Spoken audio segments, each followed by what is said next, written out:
Welcome, everybody, to the latest episode of Forever Bristol City podcast. Typical City lift our expectations with that fabulous win at the New Den on Tuesday night, and then huffed and puffed yesterday against 10 men for 75 minutes. Couldn't break down the door. Final score at Ashton Gate. City won. Hull City won. Some results went our way at the weekend. Blackburn losing at Derby, Borough losing at Swansea, but Coventry keep going on. I think it's 9 wins in 10 from them now. And the bag is under Tony Mowbray. They got a win. Thing is, we got West Brom at home. So if we beat them and our results mirrored theirs for the rest of the season, we'd finish above them. So maybe it's not so bad after all. I'm joined by Neil Sutton, who's alongside me, Dave Tuvey in Spain, and Mark Tuvey in Downend. I'll come to you first, Mark Tuvey. What were your thoughts as you walked away from Ashton Gate at 5 o'clock last night? I thought, despite a helping hand from James Linnington, City showed the limitations of why they're very unlikely to make the playoffs this season. Failure to score goals when you're on top. Played better in the first half, but just couldn't convert that into goals without a recognisable striker and playing from side to side. They couldn't break 10 men down, and left frustrated up to the goal, up to the sending off. Hull with a better side. Referee did us a favour. Looked to give horse in the mouth. Okay, Dave Tuvey, your thoughts? Frustrating, really. It was a game of free halves to a degree. It was an annoyingly poor start, digging our own hole, even if the goal was high quality, followed by a positive reaction to the red card, asking all the right questions, doing all the things you should do against 10 men. But in the second half, it just got progressively worse and worse, and we just seem to have no answer to the puzzle that Hull were creating. And as a result, Tuesday is no longer a free hit. No. Do you know, I was going to use that term free hit, Dave, going into yesterday, and then you probably get criticised for that, saying, we've got to go in every game and expect to win. Well, the only good thing about yesterday with Sheffield is that they did beat Preston, so maybe, I don't know. Neil, what were your thoughts at 5 o'clock? My thoughts at 5 o'clock, okay. So, in the week, I just made a check. Do you know that under Manning, we have never scored a goal in 90 minutes plus? Is that right? In any game. Never scored a goal 90 minutes plus. The closest we've got is Sinclair Armstrong. You've got about 89-40 against Plymouth this year. So I had to go back and check that because I thought that's an amazing stat. And I can't find a goal in 90 plus that we've scored under Manning. So season and a half plus, which shows our intent, shows the way that we are as a team. We've got to trust the process. We've got to play the way that we play. How we ended up on that game, they brought on Crooks, a centre midfielder up top, and we still kept 3 centre backs on for the entire game. We've made like-for-like substitutions. He could have brought Morrison on. They had Kamara, their right winger, playing at left wing back. So they took Sykes off and put a left footer on the right hand side. And then, like you're saying with Morrison, I mean, you bought Earthy on. I have no idea why you bought Earthy on in that situation. What you bought Cornick on? Then they're not going to hurt you. They had 1 corner the second half, so why not keep your Armstrong on? Why not bring Cornick? Why not play 2 down the centre? Whether you bring Bell down the centre, though. It's Manning's. Somebody put on OTIB. We didn't change formation. No, somebody put on OTIB. When Manning ball is good, it's okay. We sort of saw evidence of that in the New Den on Tuesday. But when Manning ball is bad, it's crap. Well, what we do is we try and he's explained it on countless coaches' voices, is you try to suck the team onto you. You bring the team onto you and then you hit them behind. And he plays in the horseshoe formation. They suck it on. They're playing behind. When teams are playing deep, and they came out second half playing a 5-3-1, so you knew exactly how they were going to play. They were going to play deep. And yet, we thought we're going to hit the ball wide, and then what? We're just going to do these stupid dink crosses in for 50 minutes? Yeah. As if there's going to be anybody in that centre there. There was no movement coming in. There was no... And ultimately, with this team, unfortunately, it's about getting into the playoffs. It's about finding a way to win. And that's what Coventry did yesterday. Yeah. In difficult situations, you find a way to win. How many 1-1s have we seen this season? Find a way to win. And yesterday showed that in pivotal situations, we do not find a way to win games. He's lacking. in-game management. Well said, Neil. Can't disagree with anything you said there at all. Dave, when you saw the starting lineup, did you expect any changes from Tuesday? It's not like we played on Wednesday and we had tired legs, which is a feature that's surely going to come into play with us playing Tuesday and Friday this week. But the team, as expected. I think Mehmeti for Urfi was a fair enough move. The team, as it's set up at the beginning of the game, was more of a 4-4-2, to be honest, with Twine being really advanced. And that kind of played into the issues that we had in the first 10, 15 minutes, because the plan seemed to be to let their number 4 pick the ball up off the keeper. And actually, he was very, very good with the ball. And he had such a heavy influence in that first 10 minutes because all of their build-up play either started with him or went through him. So I think the issue in a way was actually how we set up in terms of formation. We left ourselves too open and there were prices to pay in other parts of the pitch because our forward press just wasn't on it from the start.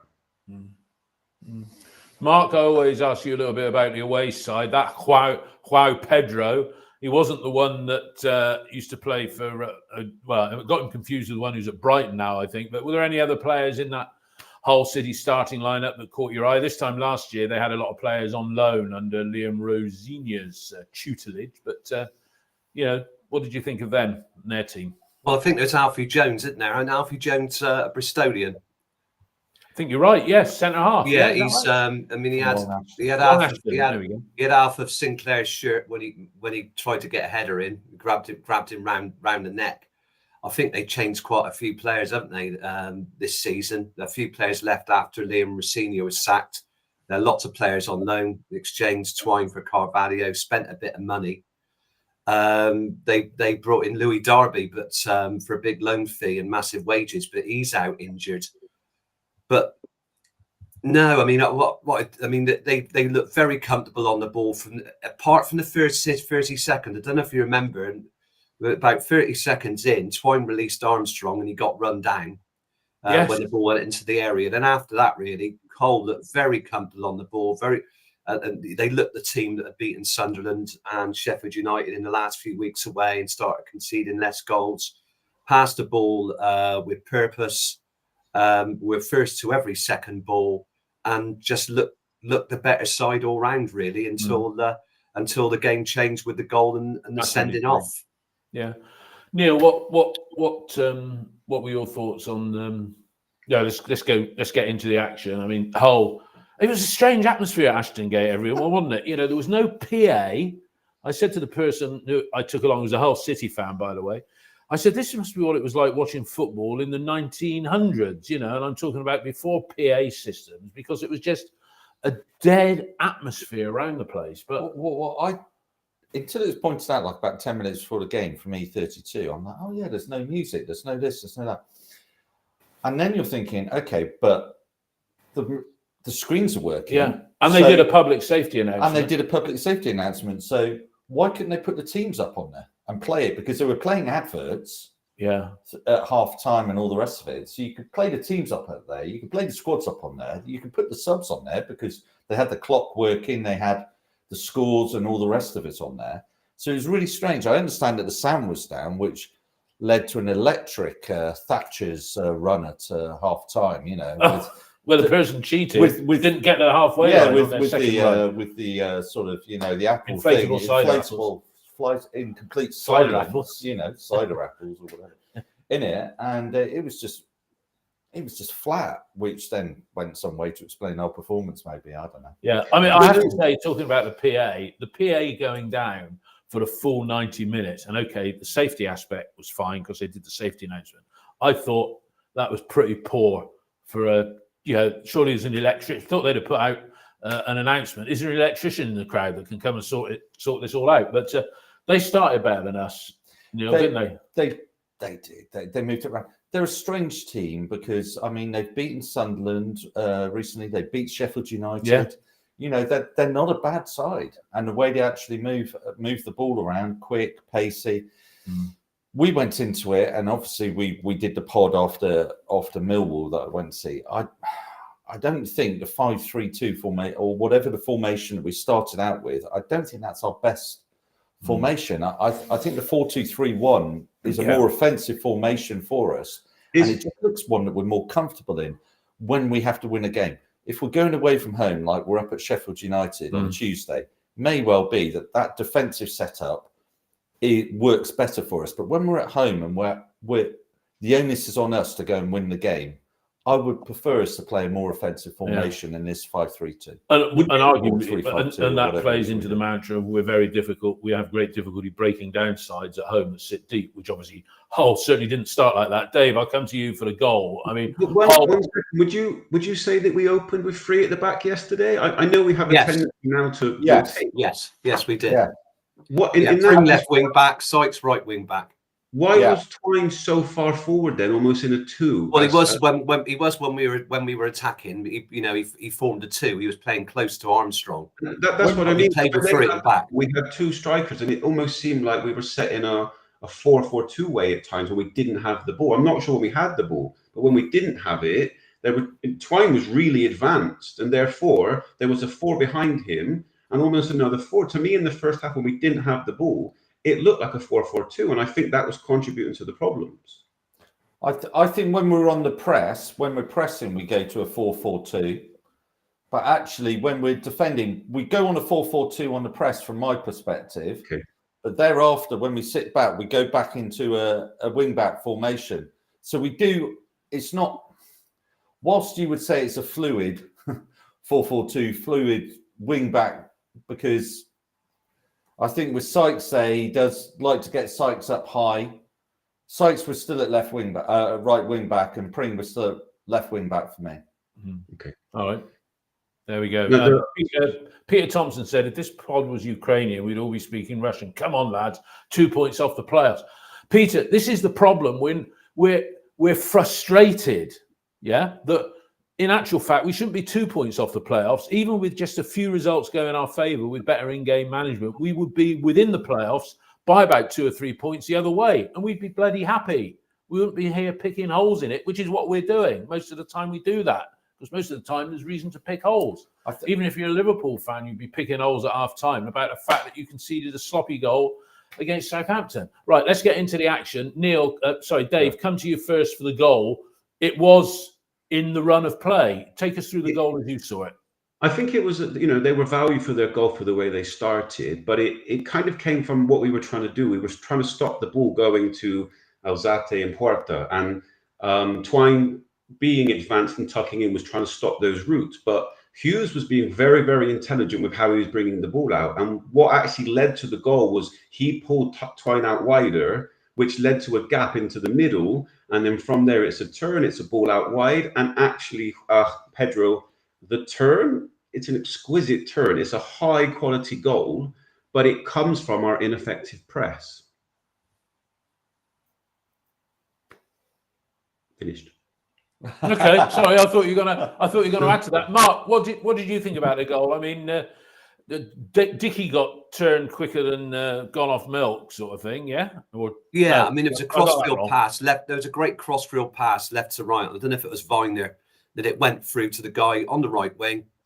He passed the ball back to Pedro, who's got his back to goal, and he turns with his right foot. It looks like, normally you think a full return because he's turned into his right with his left foot and hit it past the keeper. He actually turns with his right foot and leaves Dickey on his ass. It's a beautiful turn, and he pokes it past the advance and O'Leary. I mean, it's just a great switch of play, left to right, that leaves us for dead. The forward's made a good run and he's held off, but the way he beats Dickey, I mean, Dickey does get turned quite easily. There's been a few games like that, but wow, Pedro finishes beautifully. What do you think, Neil? Well, if I deal with the press, first of all, the best presser in the team is Knight. When we've had success this season is when Knight, on a few occasions, has been playing in a town or more further upfield. And Middlesbrough away, Preston away, we've had success with Knight playing up high on the press. He's a nuisance. He's at them. He causes them to lose the thing. Armstrong and Twine on the press up front doesn't really work. Then we've got Zach Viner on the left. Now, Zach Viner yesterday, if you remember, after the Millwall game, I said he's not comfortable there. And there was about 3 occasions where he gets the ball, his body shape's wrong, and he tries to pass to Pring. Yeah. And it goes past Pring, and there's misplaced passes. Yeah. the whole time with regards to it. Zach's body shape, when he's playing on that left, he's so used to playing on the right over the years, either right centre back or right back, that his body shape's all wrong. And as the ball comes across him, you can tell that he's a bit either gone with his left foot. I can't quite remember. Mark will remember because he's got an eye for detail like this, whether he goes with his left foot or he goes with his right foot. But it looks like his body shape is wrong on it. Pring is a bit slow to react behind him. I think Pring thought that Viner was going to get the ball. So rather than second guessing that he's not and carrying on his run, he's sort of hesitating. Oh, it's all right, Zach's going to get it. It skips past Zach. The guy's already past Pring. And it's a slack there. Quality. Neil. Quality finish. Neil, Don't take anything away from the finish. Really, Neil, I have a question for you on Viner. Do you think that Viner coming out for that was a mistake in not getting there, or do you think he'd understood that there was going to be a danger behind, and he was basically taking a risk and trying to get to a ball that probably he couldn't get to? He looks to me, Dave, like a guy who's been asked to do a job on the left. And what's strange about it is that we all know Viner is woeful in the air. Okay, woeful in the air. For a tall guy, he's not great at all. So you can't play him down the centre. So when he was playing at the back in a 4 last season with Dickey was the one on the left and Viner was the one on the right. But because you're having to play Dickey in the centre, because Dickey's the best header of the ball, you're having to find a place. This is why I say there's 3, because Tanner's playing on the right. If we were playing a 4 at the back, you'd have Viner on the right, Dickey on the left, and you'd be playing in a 4. The fact that you've got Viner on the left means that you're playing in a 3 at the back. We haven't got with Viner. So with Viner, you can see his body shape when he gets the ball and he tries to pass it to the left wing back or whoever it is, he overhits it. He did that about 3 times against Millwall, and he did it about 3 times yesterday. The pass is out from there because he's playing with his right foot rather than passing it with his left foot. He's hitting it with his right foot, and he's mishitting it. And his body shape and movement there isn't quite right. And you can see when he's playing there that he's having to adapt from his natural game. Yeah, and I think I was going to say that was a little bit like back in the day, probably the 18-19 season when Callas was asked to play on the left-hand side, and it's not his natural side because everything the way you've described how Viner plays when he's on the left is how I used to see Callas at his body position. The ball was going over his head. Hull are in the lead. Whether they'd have kept that lead, I think they would have done, actually, to be honest, if it had been 11v11 for the rest of the game. But Mark, the sending off, Liddington hadn't given a red card to anybody. So, knowing our record with him as a referee, you think if he was going to give any side a red card, it would have been us. But less than a minute after the goal, Pedro's off. What do you think of that? You've probably looked at it a couple of times. Justified the red? Straight red? For recklessness. I had to see it a few times. It's really weird. I don't know if he looks to try and pull out because he's got his knees tucked up. So it's a funny position. He goes in with 2 feet, but he's actually got his knees raised and his feet down. So I just think the referee, it pops up like a piece of toast out of a toaster. He did it that quickly and just brandished it straight away. So it's dangerous play. He didn't really get anything on Tanner, but he's running back towards his own goal, which is weird, really. Typical striker's challenge. But yeah, his knees are like that, up, feet down, and it's almost like saying he was begging the referee to let him stay on. I thought he was going to brandish a note from his mum at one point. What did you think, Dave? Was it red card for intent? Because, Tanner jumped out of the way. If he had connected, he probably would have missed the rest of the season. But Tanner went into their bloke as a result of jumping out of the way, didn't he? To be honest, first of all, I think the referee is far too fast in giving the red card. He doesn't give himself time to even think about it because he dives in 2-footed. And I think it probably is a red. But actually, when you look at it, he does try to pull out, but he's already committed to it. He doesn't make contact, but the reason he doesn't make that contact is because he's trying to pull out of the tackle. So, yes, I think it's a red, but I think the referee has given it too quickly and didn't give himself an opportunity to think about it. Yeah. Sorry, I'm just reading the text read here. Dave said that we started at 4-4-2. Dave Febbs, this is. and also criticised me for saying that Callas wasn't comfortable on the right, saying that he played left centre back for the Czech national side, and now he said, right, off to record the rival podcast. We have no rivals. We have no rivals. And then thank you, Pete Thompson. Piss off, Fevs, you traitor. There we go. Back to the sending off. You thought it was almost Spanish-like the way he strode in. I can't remember the last when you see a ref trying to get control of the situation, you know, sort of running across the field in the way he did. It's almost like there's people scrapping or something there. But for me, it happened, and then we were on the break, and the referee blew up, and I think most of the City players were like, "Oh, couldn't you have played the advantage? We're on the break here." And I thought, "Oh, he's called it back for the foul." And then he's running across in a very sort of like Spanish football way with his car brandishing out, sprinting across. Neil's the legs field. are going up and down like this. He's sat next to me. Sprinted across to do Was it a Spanish way, Yeah. Dave Tubby? I mean, have you seen that in Spain? It's very Spanish. It's very Spanish. Think about it, you know. Really demonstrative red card. It was just like really sort of running across, and then with it, I just thought with it was, his feet were up. He came off the ground. I could see it from where the referees won, but it looks worse than what it is because Tanner jumps out the way of it, and then he collides. Collides with the other guy coming forward, and he spins up. So it's the ref thinking that he's made contact from his angle and gone up, but actually, they'll appeal it, but I don't think they'll actually get away with it because I think it's reckless.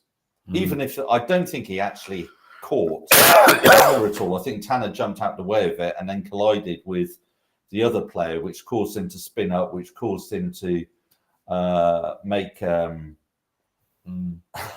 make this sort of dive. Well, it wasn't a dive, but it made it look worse than what it potentially was.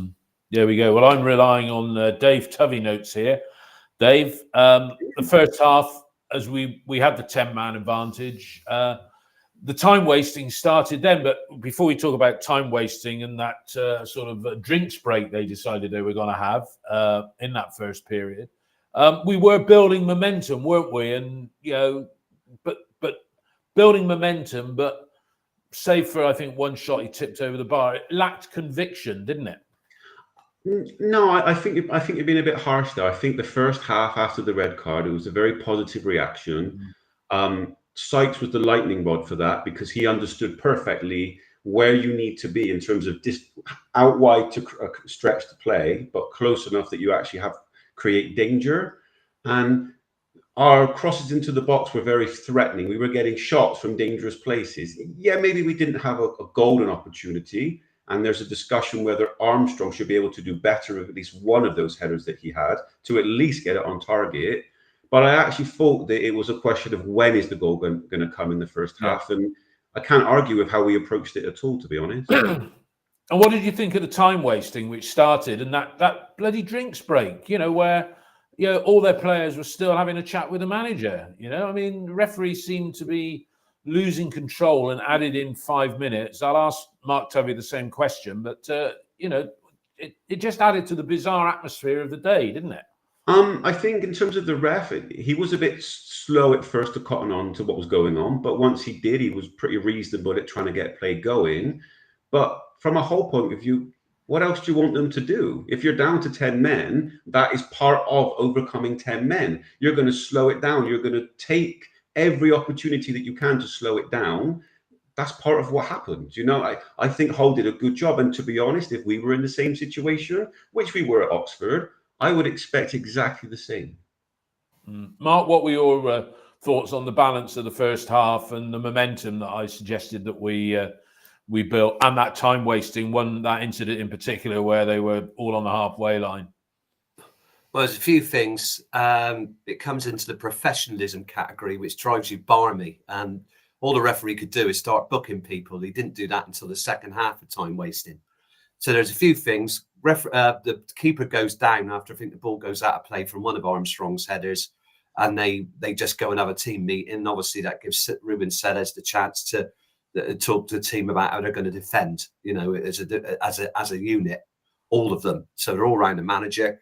I thought City's crossing needs to be a bit cleverer. When you see the highlights, they don't pass. They hit the ball into the area, and really, we haven't got the physique for somebody, even with Armstrong, to head the ball in.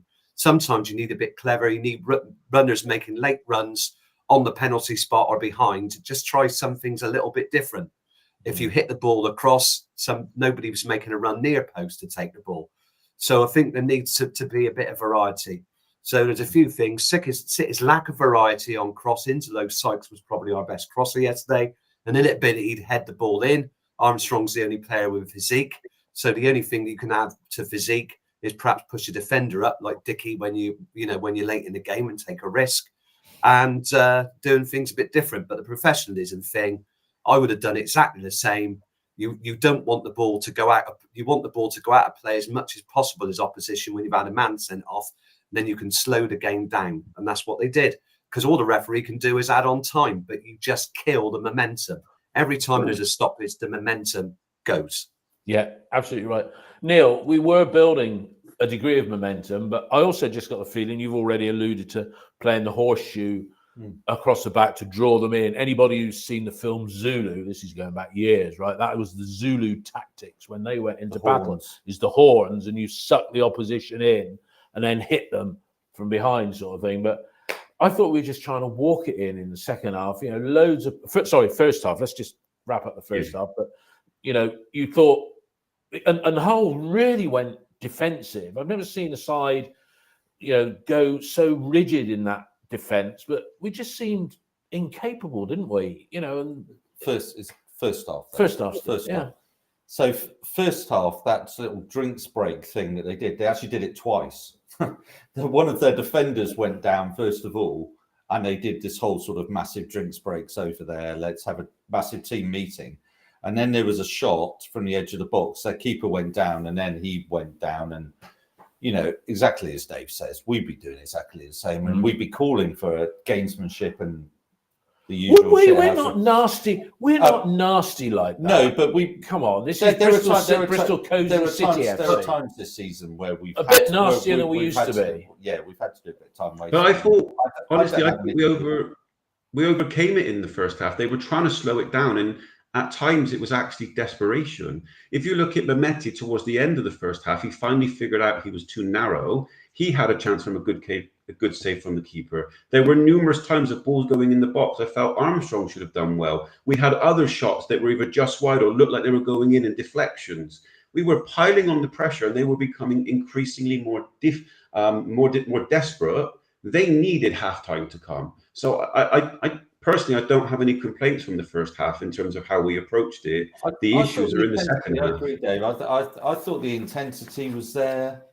I thought, just keep doing. I turned to Thomas there and just went, we just need to be patient here. It'll come. It had a feeling of it'll come about it. And then we came to the second half. Well, let's get into the second half. When was it the goal came? It was on 55 minutes. A pen. How did you see the goal, Dave Covey? Do you want to say something first before we do that? Yeah, the first thing is, I know you guys said we started as a 3, but I thought at halftime we actually switched to a 3. And I really couldn't understand why we made the change, because we were so positive in the first half. And if you're going to 3 defenders, why? Who are you marking? And I thought this had an effect on the whole team in terms of the danger. And this kind of started to us going to progressively worse and worse and worse as the half went on, because our 3 men were kind of defenders, not where you need them to be out wide or going forward or through the middle. So I really don't understand why we made the formation change at halftime. Okay. Dave, for you on our goal and the build up to it, we were threatening. Yeah, we were threatening. It came from a penalty, a dead ball situation, rather than open play. Well, yeah, but you need context within that, because the open play creates the penalty. I believe it's a dummy from Sykes, and it's kind of round the outside, and it's a good cross. And Armstrong has got in front of his man. So I understand that we score a penalty, but it's from good open play, because we may have scored anyway. And for me, it's a clear penalty. Armstrong's got the right side of his man. Their defender's in trouble. And it's a last-ditch effort, hoping he's going to get away with something. I'm not sure exactly what the rules are anymore, but do you think there was an option for a red card there? It's double jeopardy, isn't it? Something like that. But there's an intention there. Like he brings him down in a knowing what he's doing. He knows fully. It's not like a strange one. It's a strange one, Dave, because if Jamie Knight-Labelle is obviously up at Crewe, and he got sent off for Crewe for pretty much holding back a player on a penalty, and they appealed it, and the FA upheld it, and he got a ban because of it. And yesterday, Alfie Jones, I'm pretty sure it was Alfie Jones, he starts holding the fridge. He was the fridge yesterday. He kept holding the fridge about 15 yards away. So the ref saw him holding him. And then it carried on even before we got the cross in. He was holding him. And then we got the cross in. And then it was a clear penalty. It was a clear penalty for me. But it was a really strange defending by Jones to be holding him there way before we ever got the cross in. Yeah. So he made the ref's job really, really easy because the ref's got a clear view. You're holding him, and now he's pulled down penalty. Okay. Mark, it looks as though was Mehmeti the obvious taker for the penalty? A couple of players had their hand. Yeah, and he took a penalty against Sheffield United, low to the keeper's right, just in the corner. Yeah. But this one was far better. Confident finish, wasn't it? Yeah, he shaped to go to the keeper's left and just hit it to the other side into the open net. Very good penalty. And with the him and Armstrong ran to get the ball back and charged back to the centre circle to start the game again and show their intent. How many goals is that now, Neil? 12. 12? 13. 12. 12.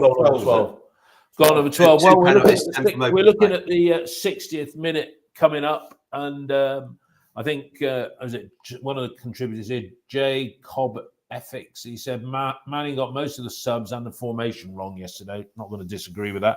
60th minute, Dave, and double substitution. Tanner and Pring going off. I think Pring's probably, after his bout off with injury, that's probably sensible, just playing him for an hour.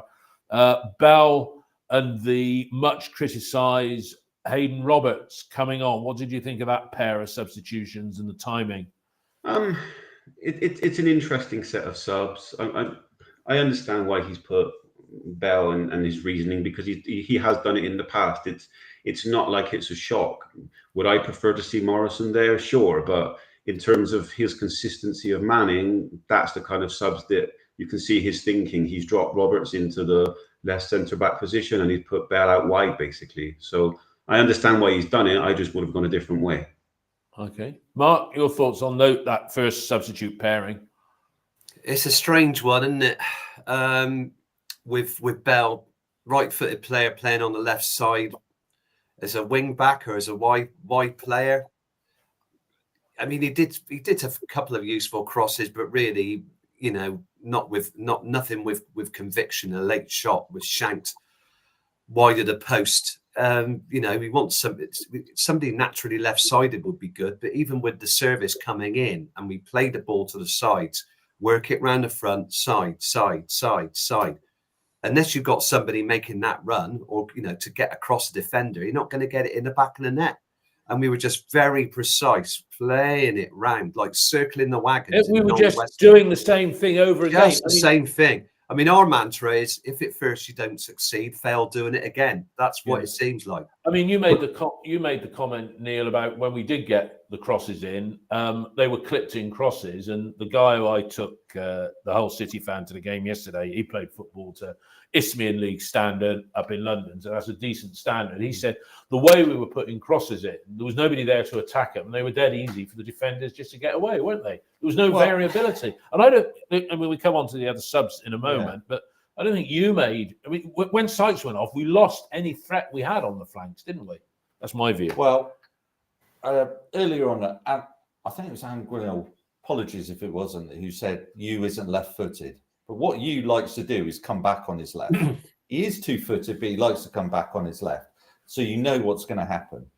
I know we're coming to the other two substitutions in a moment, but basically what happened in that game is we ended up with about 3 players on each side the whole time. They were so close to one another that there was no fluidity. There was just like passing there. And then Knight started coming across to the right as well. And you're like, what the hell is Knight doing over on the right wing? get Knight in the middle. You know, who's in the middle if Knight's over? And then he brought Earthy on, and Earthy added the square root of F all yesterday, I thought. And I've always been an advocate of his. But he reverted back, other than the Middlesbrough game. Take the Middlesbrough game all right. out. Yeah, no, you're right. But with it, you know, he's there, Hirakawa's there, then Knight is in there as well, and the three of them, and you're like, okay, so we're just going to do it. We're never going to go around the outside. The best crosser of the ball at the club is Sykes. Right. Sorry. Pass it to you. If you look at the goals we've scored this year from crosses from the right hand side, Sykes is the best crosser of the ball, I would argue, at the club. I think we took him off, and he was right in front, and he lost his proverbial again. Was he not happy? He was not happy again. No, he wasn't happy. He's always a little bit like that anyway when he gets subbed. But we lost any width on being able to actually get round the outside and to the guideline. When you came on a couple of times within the first 2 minutes or so, he got to the right, got to the byline, cut it back, and we looked there. Thereafter, they cut off the line, and he was coming back in on his left and doing these little dink balls, little dink balls, little dink balls, little dink balls. And we were doing exactly the same on the left because we've got Sam Bell, who's not left-footed primarily. Okay. Now up at Millwall, Sam Bell had a really effective substitution performance because he had the space to run into. They were chasing a game. We were 1-0 up. He brought energy. He brought pace. He ran on from Cornick's flick for the second goal. He brought these things into it. I don't think he's the right player when they're sitting back. I think playing him on the left when they're sitting back, because he's not going to give you the width that you need in that situation. One of the issues in the second half was that we were progressively, the crosses seemed to be coming from wider and wider and wider. And like you said, we didn't have enough people in the box challenging for those crosses. And it was frustrating to see, because in many ways it was like we're doing the right things, but sometimes against 10 men, you have to appreciate how they're reacting. And Hull basically said, look, if you're out wide, you can cross it for fun. We'll back ourselves because you're not committing men. But you come any closer, we will challenge you. And you need that little bit of magic. And one of the issues is, in my opinion, it's the first time that we've seen the non-striker activity in January come and bite us. Because yesterday should have been a perfect game for Armstrong with balls coming in the box. But for whatever reason, that's not his strength type of game. Do you think, Dave, even if Nahki Wells had been fit, he'd have started, do you think at any point Manning would have played with two strikers, particularly when they were down to 10 men? This is the fact yesterday was like a puzzle that they hadn't seen or prepared for before. The fact that we had Armstrong on and we brought on Cornick for Armstrong later, for me was it's not the right move at all. If ever you're going to play two up front, it was yesterday. Hull had retreated. They didn't even offer anything up front. They were like, we're going to sit in, we're going to hold the penalty box. If you want to cross from out wide, fill your boots, but you're not going to come here, and we're going to protect this zone. And our response was, we're going to keep doing what we're doing, even though it's not working. You need to offer something That's poor in-game management again, isn't it? No. In my opinion, yes, it was poor game management. All right, Mark, I'm coming to you next. Fire away, Mark, with what your... The other thing we could do... The only thing we could do with, as variety, the thing is, I think it's a bit of a misnomer because we're not playing in transition, because Hull, when Hull did have the ball, and we did get the ball in transition in very rare occasions, because Hull decided to sit in with 9 players behind the ball, and they parked the bus. So a couple of things we could have done. Nobody tries to dribble into the area. The only person who did that was Mehmeti. So you offer, if you miss a tackle, you could get a penalty. And nobody was running from the front of the area into the area. It's all side. The only player that hits the ball with any conviction in that team is Scott Twine, maybe Anis Mehmeti. All they want to do, Max Bird, a couple of shots against Preston aside, he hardly has any shots. Jason Knight, when do you see him shoot? He can score with his head, but apart from the goal against Plymouth, where he ran ahead of the ball. When on 70 minutes, we just don't do anything different, do we? It's all very samey. We don't take any risks. If you were defending, if you were the defensive team and you'd set up and you said, right, the opposition in the second half is progressively going to get wider with their crosses and they're going to take some pot shots, you'd say, thank you very much, I'll take that. We didn't ask enough variety in questions. And as the repetition kicked in, we got more and more desperate. And Hull were actually, we'll take this. They were reasonably confident. How many golden chances did we have in the second half? And that's the issue. But why didn't you? I mean, you could have taken a risk, knowing you had to win the game to keep it with the top six. Although, albeit we'd have still been seventh, you could have put Dickey up there in the last 2 minutes of injury time. So if you want to put some crosses in, get him into the box on top of the keeper, pin him down, take some shots. If a shot ricochets up in the air, then there's a bit of chaos. But it was just safe. It's all so safe. There's no risk to it. It's all safe, riskless football, and that's what's so annoying. This is where I think context is important, because in many ways yesterday it wasn't a bad performance. It was just lacking that extra bit of guile to go and beat 10 men in a game that you really want to win in a playoff hunt. And that's what separates us from the Coventry cities. Yeah, that they find a way to win, and Thomas Asante was going to go out the club in January before the game against us. It looked like they'd loan him out because he scored about 2 goals in 20. And Lampard put him and Ennis Sims together and was playing 3-5-2. And it's really worked. Yesterday, we got to remember that it was a game within a game after the sending off because of the way Hull decided to play with nine men behind the ball. But then it shows the deficiencies of the team that's attacking if they can't break them down. And that's the problem we've got. Right. When teams are defending, we can't win. We can't win. Neil. So I got to the end of the second half and I thought, I'm just going to have a look at, maybe I've got this game wrong. Maybe in a way, the second half hasn't panned out quite the way I saw it live. 89% possession we had in the second half. 89. It's like Man City levels, isn't it? 13 goal attempts, 7 on target. Okay, block shots 1, fine. So, touches inside the opposition box, 36 to their 1.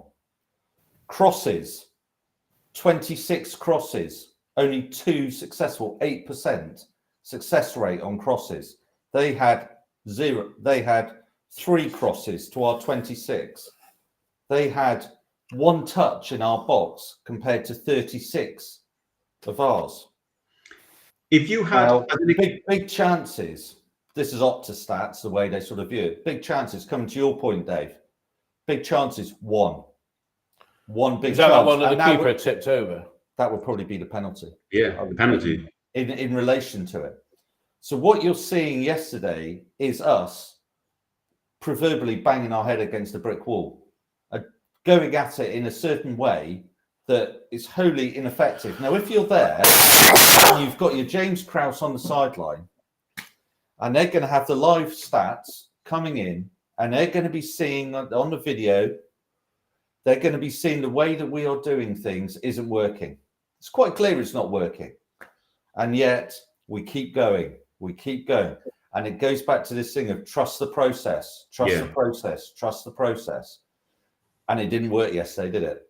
No, it didn't work. All right, basically, and if you look at how Lampard has changed Coventry, one of the things that Lampard has changed Coventry with on the crosses is that he's had a number of injuries up front, like Hadwright's been injured for a significant period of time. Sims is playing a different role. They played under Robbins. They played a very similar sort of way, into the front man and all the rest of the big man and the big number 9. Now they have late runners into the box, late runners. And yesterday at 2-2, they gambled. And they got the 97th minute winner from Thomas. Bobby Thomas. Is that right? Is it Gas? Yeah, it's Thomas, Bobby Thomas, the one they had on loan.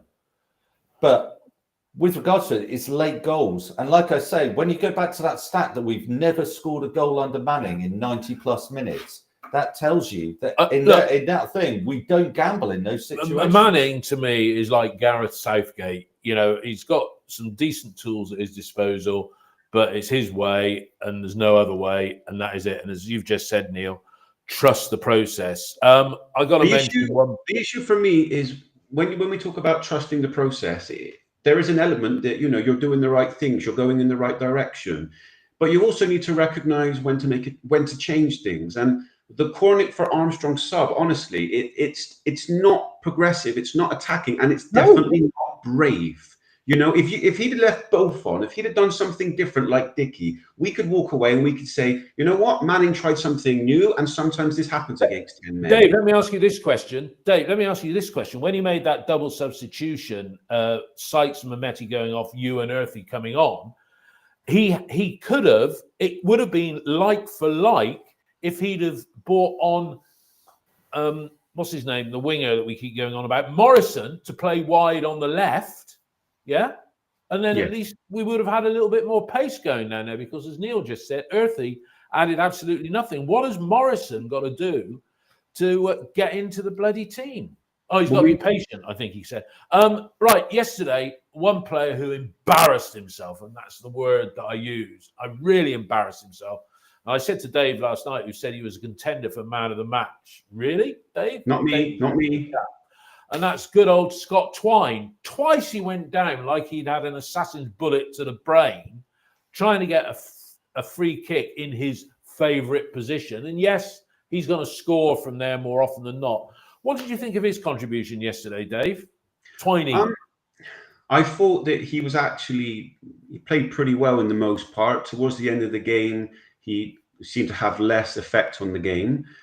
I do agree with you, though. His theatrics can be really, really frustrating. I think it's part of the buy-in with him. It's just what he's like on a football pitch, and he's kind of got that demeanour about him. And if you take that away, you probably lose something. But it can be frustrating at times. And I think there was one moment, like there's actually the play has continued, and he's got his head in his hands. He's getting frustrated, and you're like, mate, the game's going on. Please pay attention. Yeah. But that side of his game, I wish he would lose it, but some players, you just can't lose that side of the game. What do you think, Mark, on Twiney? Yeah, there's a bit of theatrics, and he can be, a bit of a whinger. I think he was fouled near the end of the game before he dragged that shot close to the keeper when it was recycled. I think the referee way play on, and maybe been better taking a free kick to the left of the D. Oh, was it play on? Was it advantage, or was it no foul play? Yeah, I think he played the advantage. We'd be better off taking a free kick and just just taking our chance to the left of the D. It wouldn't have been like some of his straight ones. He's much better when he's looking face on to the goal, isn't it? Not left or right. But it was still been a decent opportunity, and then he got the ball back and didn't hit it with much power, and the keeper just fielded it quite easily to his right. Yeah. But he's the only player that hits a ball with any conviction. The keeper made one terrific save. I thought he just got his hand to it, but he tipped it over the bar in the top right-hand corner. You don't see Knight taking any shots. I can only remember Max Bird taking a couple of shots at Preston, one of which he scored. Nobody else hits through the ball.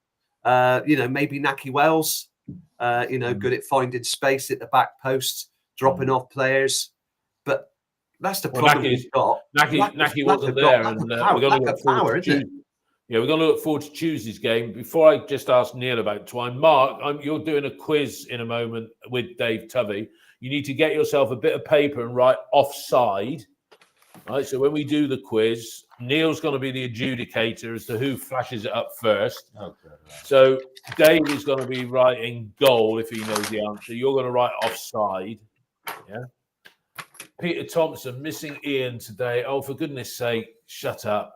And look, some people on there, we don't want any language. Robert Healy, grow up. Don't put swear words on there. Not that one. Anyway, we don't do that. Twiney, Neil.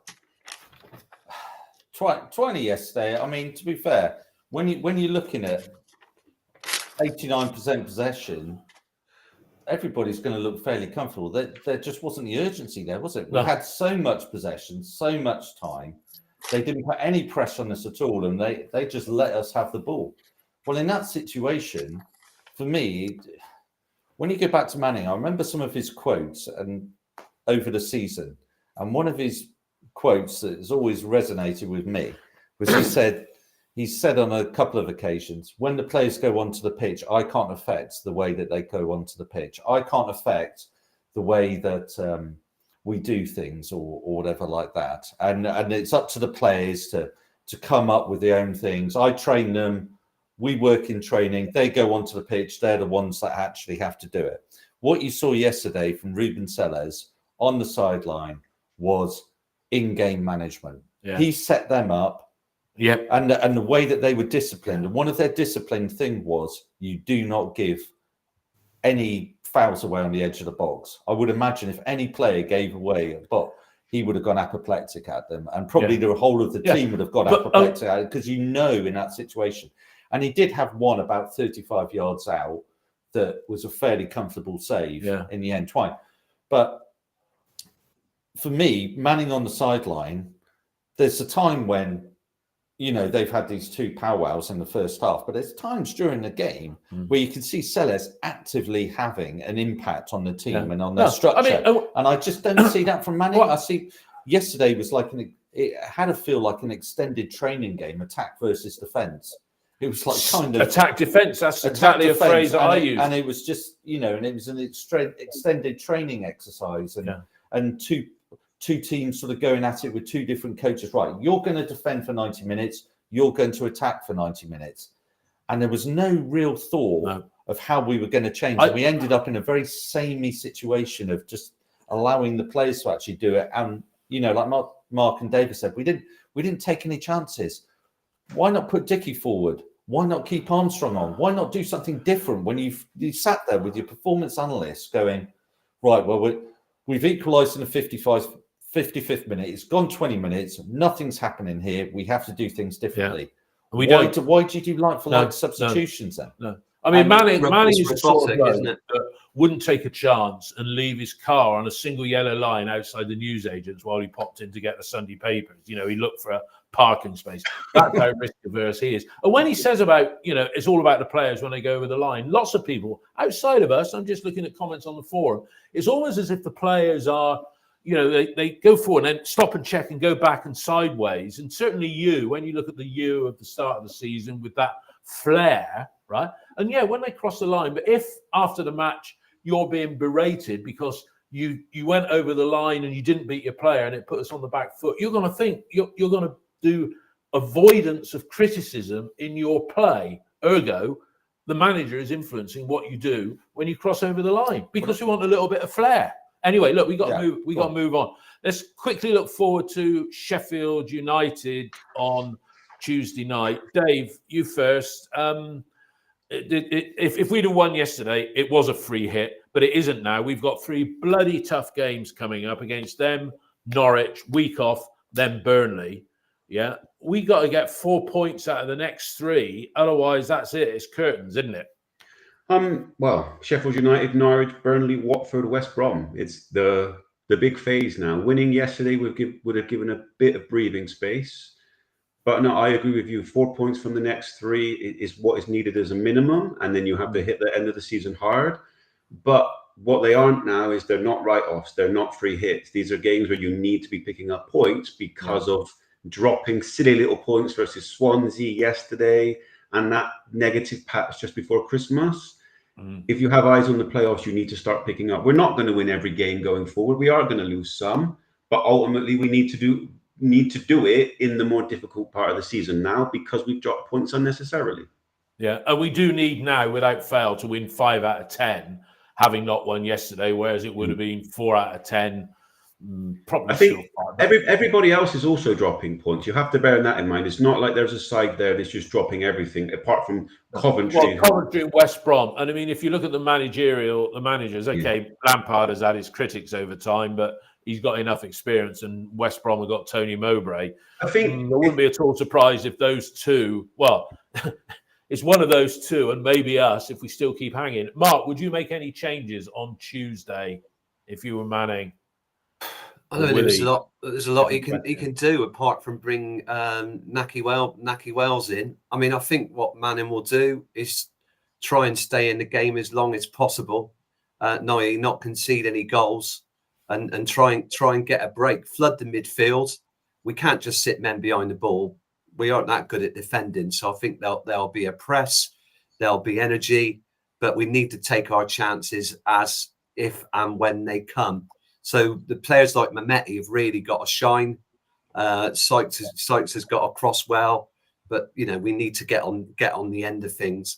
I think I read somewhere that Vinny Souza, the gigantic midfielder colossus who was great at Ashton Gate, may have gone off. Don't know whether he's injured. He really makes them tick. That would help us. I just hope about Sheffield United, they weren't that convincing yesterday against Preston, recently against Portsmouth. They probably should have lost the game, but they find a way to win. So, I mean, Hull beat them about 6 weeks ago, 3-0. They're not unbeatable. The outstanding teams in this division are Queens and probably Burnley. And we've got to go there, believing we can get a result. We've done ourselves no favours by not winning yesterday. It makes it so much harder. But the important thing, it's not over, and it's not over. But the average number of points for the last 5 seasons is about 71. So if you get 72, then you're probably going to get in the playoffs. You need 20 points. You need 2 points a game probably for the last 10 games. Right. Should see you in the playoffs. That's what we need. Yeah, the last 5 games. Look, the last 5 games we've won 3, drawn 2. Yeah. So we've got 11 points from 15 from the last 5 games. Oh, we're on 2 points a game. Yeah, that's more than 2 points a game. It's not. I think yesterday was disappointing, and we've gone through why it's disappointing, and we'll move on from that. And Sheffield United, we played well for 85 minutes against them. It was only that rather bizarre last 7-8 minutes with the goal, the sending off, and then the winner for them, where we really sort of let ourselves down. We go up there, and they're going to go at us, and maybe it affords us a bit more opportunities, but I don't see the goals in the forward areas at the moment. That's the underlying problem. If Wells is injured again on Tuesday, and you're left in this situation where you're going with Armstrong and then bringing Cornick on, you're like, ugh. Yeah. And if we get to the end of the season and we miss out by 2-3 points, that decision not to get. Yeah, well, there's too many. Because we will come back and reflect on that at the end of the season. That decision that we made. Sometimes in football, you live or die by your decisions, and they made that decision. No, we've got it. And we all said, what happens if Nahki Wells gets injured? And he is. And we're seeing now. We weren't great at Millwall. We weren't great. Obviously, weren't great yesterday. So hopefully he's back on Tuesday. I have to say on here, Nadine Gardner, whoever you are, wash your mouth out. We do not lead language like that. You should be ashamed of yourself. Okay, it's quiz time. This is courtesy of TalkSport Football Trivia Game. Coming up soon on TV is Mark and myself beating the mighty Arsenal in the first round of the TalkSport Cup. We have 5 questions here, the best of 5. Yeah, Neil is the adjudicator. Mark and Dave are at home with little cards. If Mark knows the answer, he holds his card up, which says offside. And if Dave knows the answer, he holds his card up, which says goal. All right. So, and Neil, you've got to tell me which one is first, right? Because this is you had an advantage last time. All right. Question 1. Jamie Redknapp's former wife, Louise, was a member of which band? Dave. Eternal? Very good. 1-0 to the Tuvey Dave. How is that a football question? It's football trivia. Look, it's Talk Sport. It's pure Arabic. Right, so 1-0 to Dave. 1 to Dave. Next question. Who is UEFA's Women's 2002 Golden Boot winner and player of the tournament, after which Dave's done it again? Marta? Wrong. Mark, to steal it? Don't know. Read it out. Which was named BBC Sports Personality of the Year. In 2002. 2022. Oh. No, I'm not knocking scores off. The correct answer there. Go on. Toby. Chloe Mark. Kelly. Chloe Kelly. Wrong, both of you. Beth Mead. Next question. What 3 words did Alex Ferguson use to refer to the final moments of a close game or season? It's me. That was give it to Mark. All right, go on. Squeaky bum time. One to the Tuvey Mark. Next question. Tuffy Brothers. The Tuvey brother. Okay. Which huge 1980s hit single by Paul Hardcastle is also the number of points that winners Man City finished above third place Chelsea in Mark the 21-22 Tovey. season? 19. One to the Tuvey. Stay in the game. Who played for 6 London clubs and was also a kicker for the London Monarchs American football team? I knew this. Come on, guys. Come on. I knew that, even without looking at it. Can I? Stop. Any ideas? No. It's Clive Allen. Clive Allen.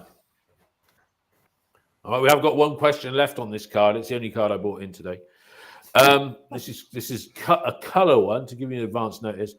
Brazil play in yellow shirts and blue shorts, but what colour is the trim and the numbers on their shirts? Dave Tovey. Blue. Wrong. Tovey Mark. Green. Yeah. No. Yeah. So that's win to Tovey Mark. Quite Tovey convincingly there. Dave, hold your head in shame. Mark, what a mate. Mark Tovey took him as our sit alongside me for Talk Sport Cup up in London. He's got Tovey bragging rights with the parents later on. Yeah, there we go. All right, guys. Yeah. Thanks a lot for your contribution. It's a lovely sunny day here in Tickenham. Let's hope it stays like that. I've got my grandkids, a couple of them coming round today, so that's good. We'll be doing our Sheffield United review on Wednesday morning at 9 o'clock, so join us for that. Hopefully you'll be around. Are you around for that one, Neil? No, right, so Dave's around for that, and Mark, you'll be around for that. Colin Moore Award, it was Wolves.